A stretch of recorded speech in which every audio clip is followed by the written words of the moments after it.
미국장이 장중에 계속 이제 급등했다가 후반부 가면서 중반을 넘어서면서 계속 하락을 하면서 끝났습니다.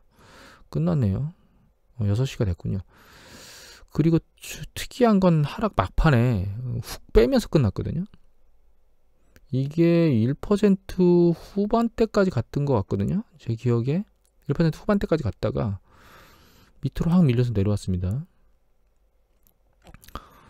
아직 장이 그 반등에는 유럽장도 성공했지만 반등세가 강하진 않은 것처럼 보입니다. 그래서 월요일, 화요일께 정도 상황 추이를 지켜봐야 될 것 같기는 한데, S&P 500 지수 이거 이제 1년 차트거든요. 주봉입니다. 이거 1년 주봉 차트인데 보시면 중간중간에 조정받을 때 보면 이게 주봉이 하나, 둘, 셋, 한 4주 정도 혹은 짧게는 한 3주 정도 이렇게 조정을 받는 게 일반 패턴이고, 여기 보면 중간중간에 이렇게 주봉이 빨간색으로 표시되는 게 있잖아요. 미국 애들은 하락이 빨간색입니다. 그래서 이제 세지 않고 올라가는 패턴이 반복됐었는데 오늘은 이 봉 길이 자체도 길고, 그래서 빨간색 그 캔들봉이 일단 조정이 아직은 안 끝난 게 아닌가라는 생각을 살짝 해봅니다. 근데 또 개미들께서 난리를 치셔가지고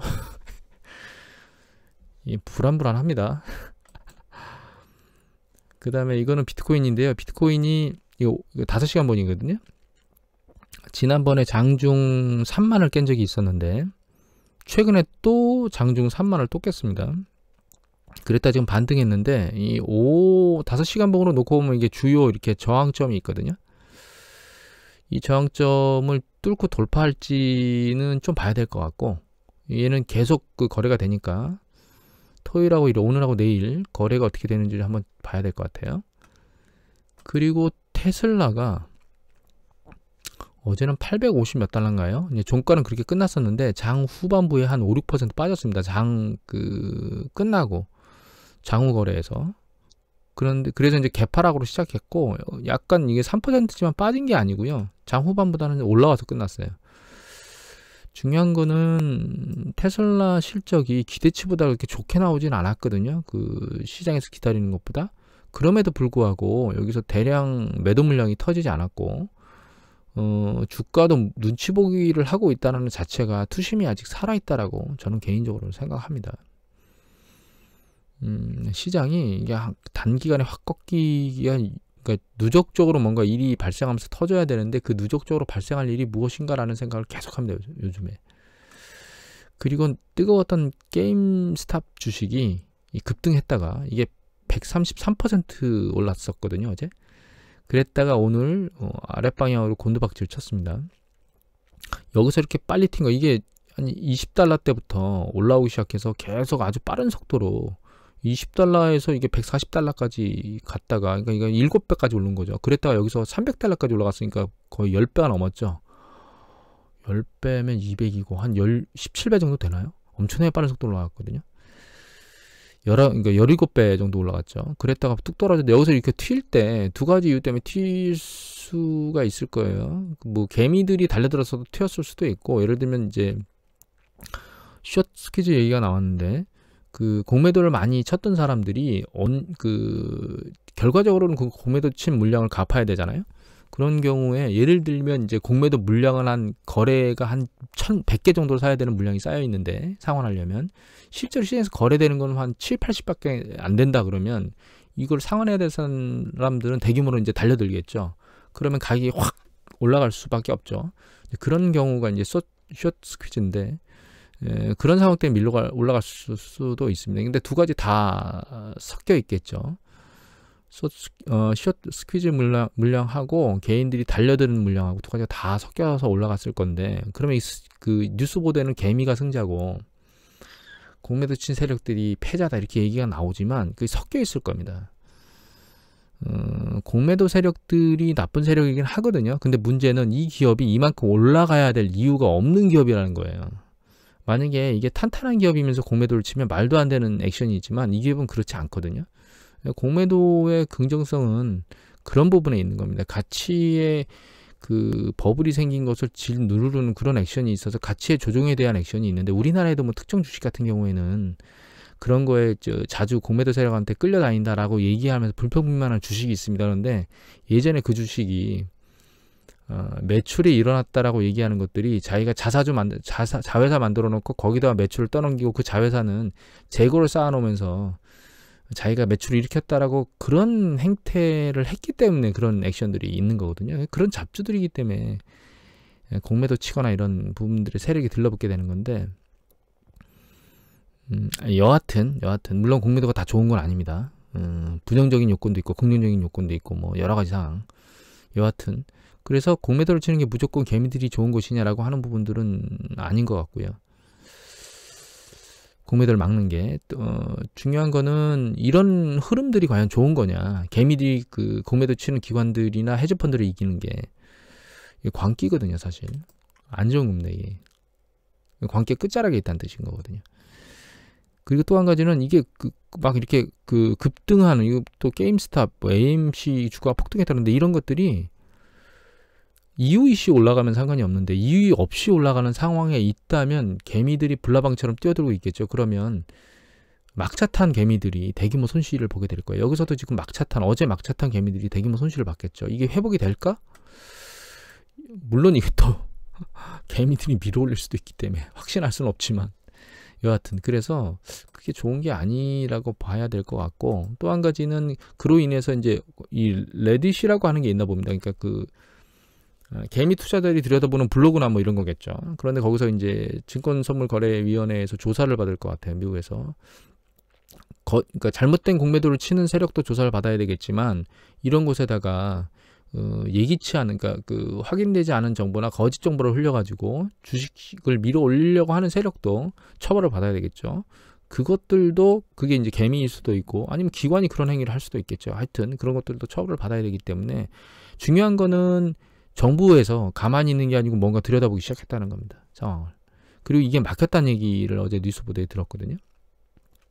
또 한 가지 안 좋은 거는 이 기사인데, 이게 공매도가 마진콜을 일으켜서 시장이 이제 밀려 내려왔다는 그런 내용의 기사인데, 이게 무슨 얘기냐면 헤지펀드나 이런 쪽에서도 이제 금리가 상당히 낮으니까 신용을 당겨서 액션을 취겠죠. 그러면 신용을 당겨서 예를 들면 게임스탑을 공매도를 쳤어요. 그런데 게임스탑에서 공매도를 쳤던 것보다 훨씬 더 높은 숫자로 올라가 버리니까 결과적으로 화들짝 놀란 헤지펀드가 이걸 상환하기 위해서 손실을 보면서까지 그 주식을 사들이겠죠. 그런데 그렇게 손실을 보게 되면 결과적으로 신용을 당겼기 때문에 주식 잔고의 그 가치가 낮아지겠죠. 그러면 그 낮아진 것만큼에 대비해서 일정 수준을 유지해야 되는데 마진콜이라고 해서 현금을 더 넣으라고 콜이 들어오겠죠. 그러면 그 마진콜을 메꿔야 되는데 그 마진콜을 메꿀 때 현금이 없으니까 외부로 돌아올 수 있는 현금이나 이런 것들이 없어서 자기가 보유한 주식들을 막 처분한다는 뜻입니다, 이게 결과적으로. 그러니까 또 다른 주식을 보유했던 사람들이 손해를 보는 거죠. 결과적으로 그게 시장을 밀어내리게 되고, 그러면 또 다른 쪽에서 밀려내려가는, 예를 들면 어제 기술주들이 막 7%씩 하락했죠. 자일링스 같은 경우는 성과가 굉장히 좋다라고 나왔는데도 대규모 하락이 발생했잖아요. 그러면 그 하락 때문에 공포에 휩싸인 사람이 또다시 매도를 치는 그런 악순환의 과정이 터질 수도 있다는 겁니다. 그래서 지금 현재 시장 상황은 이 개미가 이겼다라고 하는 게 꼭 좋은 것만이 아니라는 걸 잘 아셔야 돼요. 시장이 왜곡되고 있고 그게 혼란을 야기할 수 있으면 변동성을 크게 만들 수 있다라는 점에서 좋지 않은 시그널입니다. 그리고 이제 파월 연준 의장이 경기가 최근 이제 둔화가 두드러지고 있다라고 해서 인내해야 된다라는 얘기를 하고 있는데, 아마 이 부분의 가장 중요한 핵심은 고용에 대한 부분일 거예요. 뭐 PMI 지수나 이런 것들, 서비스나 제조업 쪽의 PMI 지수는 긍정적으로 나오고 있지만 개인 입장에서 놓고 보면 가계소비 지출이 감소하기 시작했고 리테일 세일도 내려오기 시작했죠. 그리고 그 고용 측면은 빠른 속도로 하강하다가 이제 옆으로 개걸음을 치는 상황이 됐기 때문에 경기 회복이 상대적으로 속도가 둔화되고 있다라고 얘기를 하시는 것 같은데, 중요한 거는 이거 머니투데이 기사인데 경기 전망은 비관적인데 추가 정책은 안 냈다고 나왔거든요. 이제 이게 시장을 요동치게 만들었다고 얘기가 나왔는데 저는 개인적으로 연준 제롬 파월 의장이 할 수 있는 게 아무것도 없다고 생각합니다. 지금 예를 들면 이렇게 시장이 요동치고 있는 걸 미국의 SEC에서만 보고 있는 게 아니고 SEC에서만 보고 있는 게 아니고 제롬 파월 연준의장도 당연히 이 내용을 보고 있을 겁니다. 그러니까 시장이 예전에 얼마 전에 이주열 총재께서 그 얘기를 하셨죠. 시장이 약간 과열된 부분이 없지 않아 있다고. 제롬 파월 연준의장도 일부 영역은 과평가돼 있는 게 있다라는 걸 알고 있어요. 예를 들면 언택주나 기술주들이 과열이 일정 수준 고평가돼 있다는 건 알고 있지만 그거는 안 중요한데 지금 이런 게임스탑이나 이런 것처럼 전혀 말도 안 되는 주식이 폭등하고 있다거나 혹은 그런 것에 대해서 이제 공매도를 치고 있는 기관을 누르려고 개미들이 달려들고 있다거나 이런 굉장히 안 좋은 시그널이거든요. 그래서 결과적으로 이 연준에서 무엇인가 시그널을 잘못 던졌다가는 이런 상황이 더 폭발적으로 일어날 수 있다는 거죠. 지금 일어났던 이런 상황들이.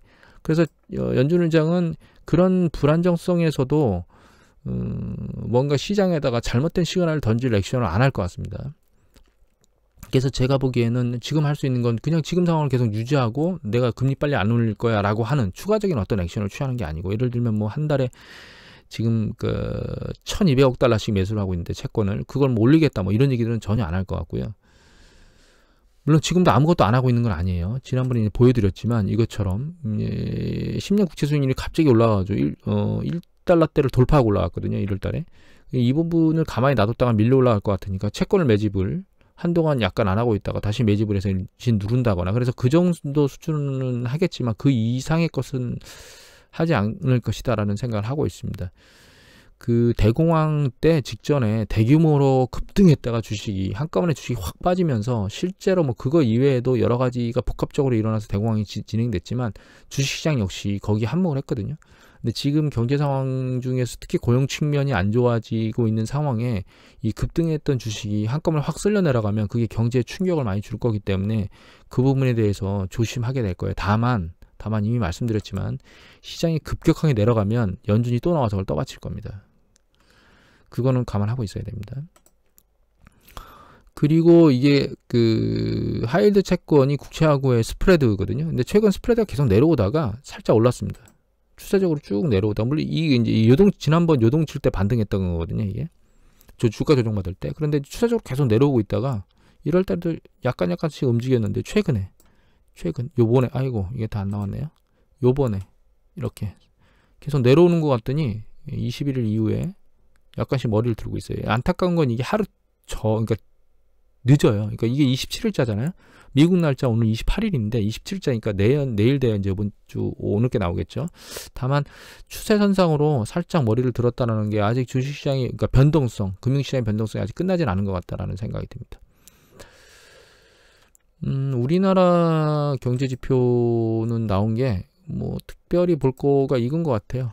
제조업하고 비제조업의 BSI가 현재 추이하고 전망 추이가 나왔는데 현재 추이는 서비스업보다 제조업이 더 좋고 서비스업이 내려오다 다시 반등했습니다. 최근에 약간씩 좋아졌잖아요. 그 강력한 봉쇄가 약간 추가적으로 진행되지 않고 잘 유지하고 있기 때문에. 하지만 전망에 대해서는 약간 상승 패턴이 이 현재 실적보다는 약간 안 좋은 패턴입니다. 그래도 이제 아랫방향으로 계속 떨어지진 않고 추세적으로는 받치면서 올라가고 있어요. 그러니까 최악의 상황은 아니라는 거죠. 결과적으로 신문기사나 이런 쪽에서 막 떠들거나 이렇게 물어 뜯으려고 하는 액션들이 있긴 하지만 전 세계적으로 가장 방역 상황을 잘 유지하고 있는 것은 저희가 그렇다라고 하는 건 피할 수 없는 부분이에요. 그게 아마 지금 뭐 여러 가지 경제 지표나 이런 것들 중에 나오는 게 전 세계적으로 그나마 이제 상위 탑 그룹에 있는 그리고 향후에도 그렇게 예측되고 있는 가장 중요한 이슈이긴 합니다. 이런 걸로 놓고 보면 우리나라 주식시장이 상대적으로 덜 조정받을 수 있다라고 생각할 수도 있긴 한데 어제 보여드린 내용 중에 우리나라 최근 12월 달 이후에 밀려 올라온 그 속도가 나스닥보다 빨랐거든요. 그래서 꼭히 그렇게만 안정적으로 생각하고 있을 수는 없다라고 하는 부분을 좀 생각해야 되지 않는가 이런 생각을 합니다. 마지막으로 쓸데없는 얘기 한번 하겠습니다. 인구동향 조사인데요.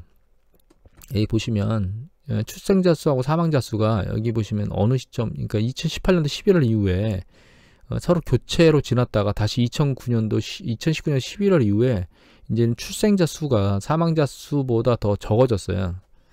추세적으로 적어지고 있었기 때문에 결과적으로 우리나라 인구가 줄어든다는 뜻입니다. 이게 제가 이걸 왜 보여드리냐면 저희가 이제 지금 국내에서 두 가지 그러니까 그 사회복지가 두 개로 나눠져서 여러 가지가 있지만 하나는 이제 고령자분들에 대한 사회복지가 있고 노인분들의 그다음에 이제 젊은 세대에 대한 사회복지가 있잖아요. 그런데 고령자분들에 대한 사회복지는 정말 그 복지에 대한 부분 그리고 그분들이 경제활동을 하면서 우리 사회에 끼친 어떤 그 긍정적인 효과 그 다음에 노력에 대한 대가 이런 것들에 대한 보상이란 차원이 있지만 젊은 사람들한테는 뭐 해준 게 뭐가 있어 라고 얘기를 할 수가 있거든요. 그런데 해준 게 뭐가 있어가 아니고 앞으로 해줘야 될 사람들이기 때문에 그 사람들을 그 잘 케어를 해야 됩니다. 왜냐하면 이렇게 계속 출생아 수가 줄고 결혼을 안 하게 되면 우리나라 인구가 줄어들게 되고 결과적으로 젊은 인구가 줄어들면서 노령 인구는 많아지게 될 거거든요. 그럼 경제가 어떻게 되겠습니까? 일본을 쳐다보면 뻔합니다. 역동성이 떨어지게 될 거예요. 그러면 선택은 두 가지입니다. 그 미국처럼 젊은 이민자들을 막 받아들여서 우리가 그렇게 해서 경제 그 인구 구조를 맞춰가든지 아니면 젊은 사람들한테 출생을 할 수 있도록 결혼을 할 수 있도록 그런 안정성을 줄 수 있는 이런 그 과정을 거쳐야 되는데 두 가지를 다 병행해서 가야 되겠죠. 그런 관점에서 놓고 보면 젊은 사람들에 대한 사회복지는 미래에 대한 투자입니다. 그런 관점에서 그게 뭐 노인복지든 젊은복지든 두 개 다 필요한데 젊은 사람들이 뭐 젊은 사람들한테 나 때는 말이야 뭐 뭐든지 이래서 지금 이렇게 얘기할 때가 아니고 복지에 대해서 신경을 써야 될 때다. 그런 생각을 그냥 쓸데없이 한마디 하려고 이 통계 자료를 보여드렸습니다. 오늘 이것으로 마치도록 하겠습니다.